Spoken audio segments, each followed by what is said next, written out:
Let's talk for a minute about the development of early agriculture. Now, as you remember, when we talked about early man, they were hunters and gatherers. Hunters meant they hunted for food. They went and hunted for animals of different types. And gatherers meant they went and gathered all types of things that they could find in the environment, nuts, berries, roots, all types of things like that. And obviously these nuts, berries, and roots and other things were things that you could stockpile up on a little bit, because often these were things that lasted a little longer than a piece of meat that got rancid or went bad in 3 or 4 days.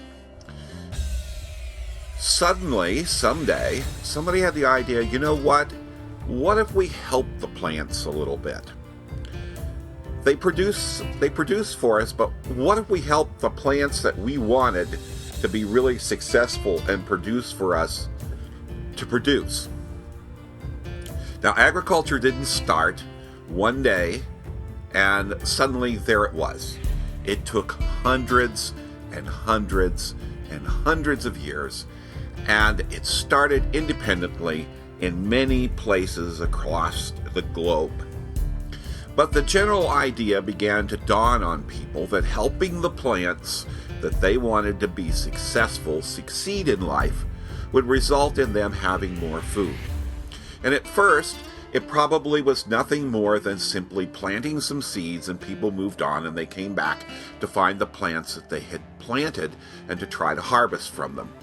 But over time,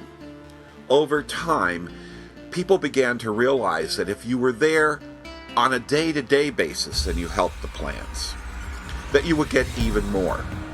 And if you're there on a day-to-day basis when you come back, somebody else hasn't stumbled upon what you started and profited from your work.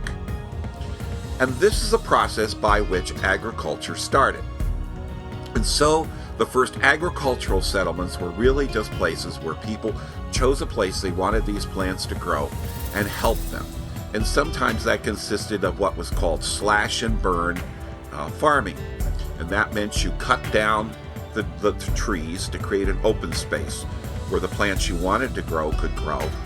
You burned the trees, and in the process of burning the trees, it was not only to get rid of the trees that were littering up the area, but they found that the ashes from the trees actually helped the plants grow. So you could cut down the trees, you could burn the trees, scatter the ashes around, plant your plants, and these plants were often cereal grains like oats and wheat and barley and rye. And you could plant these plants and they would grow, and then you would be able to harvest them and you would have the food. And that was the beginning, the very beginning of agriculture.